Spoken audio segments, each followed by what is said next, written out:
Duty first, unto death. Okay, just take a second to really let those words sink in. That's not just some catchy motto. It is the absolute, unflinching ideology of the Martial Empire, and more specifically, of the elite soldiers forged at Blackcliff Academy. It demands total loyalty, and trust me, it punishes even a tiny whisper of hesitation with blood. Welcome to The Explainer. Today, we're diving deep into an absolute masterclass in high-stakes world-building, Sabaa Tahir's An Ember in the Ashes. We're going to deconstruct the explosive beginning of this universe, breaking down the exact mechanisms that make this setting so oppressive and its characters so incredibly compelling. Let's get right into it. Specifically, we'll be unpacking the first 7 chapters to see exactly how Tahir crafts these gripping, duel-inciting incidents. We'll look at how one single, intensely violent night simultaneously detonates the lives of 2 drastically different people, forcing them onto an inevitable collision course. So the engine really driving this whole story is a rigid, downright terrifying social hierarchy. 500 years ago, the Martial Empire violently conquered the Scholar Empire. And get this, the scholars were once celebrated for their brilliant intellectuals and universities.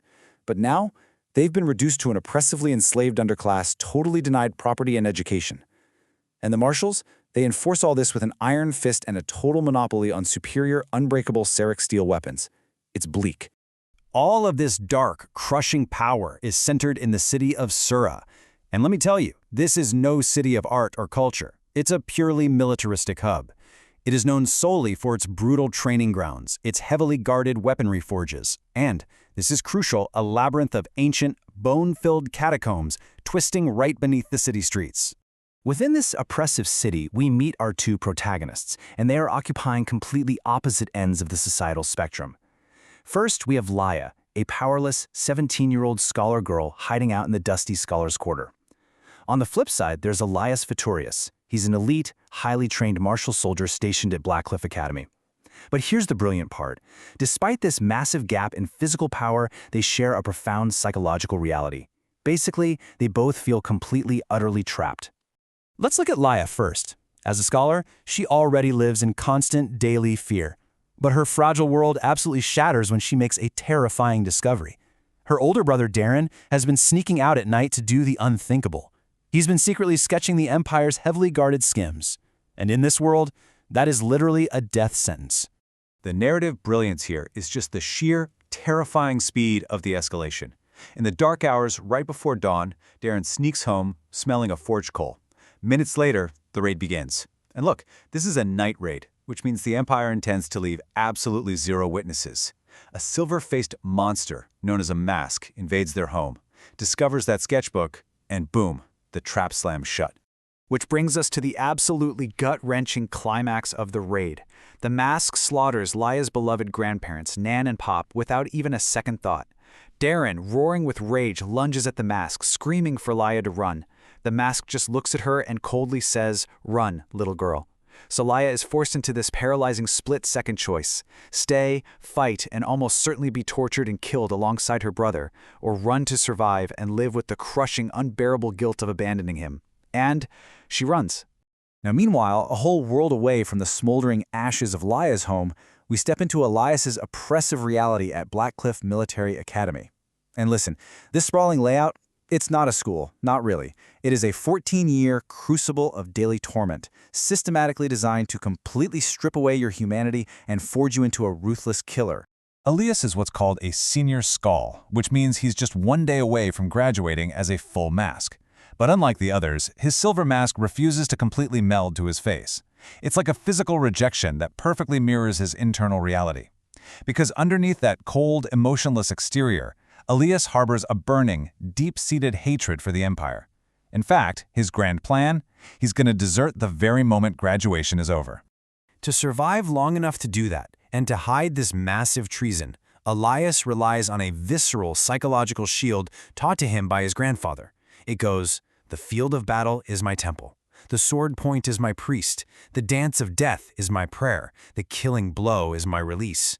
He just mentally chants this over and over, playing the part of the perfect martial soldier while internally counting the seconds until his escape.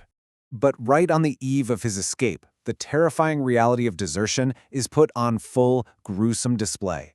A 10-year-old deserter named Briareus is caught. 10 years old. The entire school of 3,000 students is forced to cheer as the icy commandant of Blackcliff literally whips the child to death. And the horrifying kicker here? The commandant is Elias's own mother. Yeah, this brutal catalyst brings the fatal stakes of Elias's impending desertion into terrifyingly sharp focus. And you know, this incredible tension is mirrored right inside Elias's inner circle. His best friend, Helene Aquilia, is the only female student at Blackcliff. She's lethal, and she is fiercely, unquestioningly loyal to martial law. As Elias desperately struggles to hide his absolute horror at the execution, Helene is watching him closely. If she uncovers his treason, her duty would demand she report him, or worse, hunt him down herself. Okay, let's jump back to Laia. While Elias is planning to flee into the catacombs beneath Sarah, Laia is already actively descending into them. She is completely alone, desperate, and hunting for a ghost, the fabled scholar Resistance. She's hoping they can save Darren from the interrogation cells. But the big, lingering question is, even if she manages to find them, why on earth would they help her? Well, through sheer stubborn determination, she actually finds them. They're identified by their Izzet tattoo, a fist in flame that symbolizes ancient freedom. But this resistance is definitely not the grand, powerful army Laia was hoping for. Led by figures like the harsh, fiery-haired Keenan, they are stretched incredibly thin. Keenan is, understandably, extremely hesitant to risk his fragile underground network just to save one boy from an unbreakable martial cell.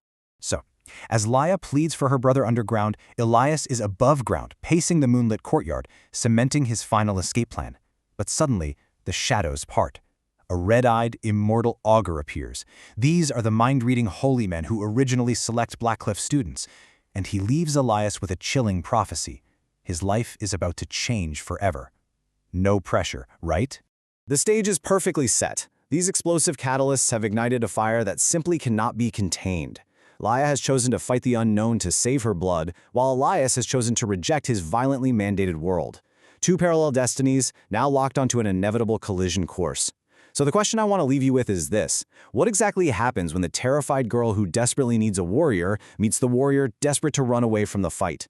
We'll just have to see what rises from the ashes. Thanks for joining me on this explainer, and keep learning.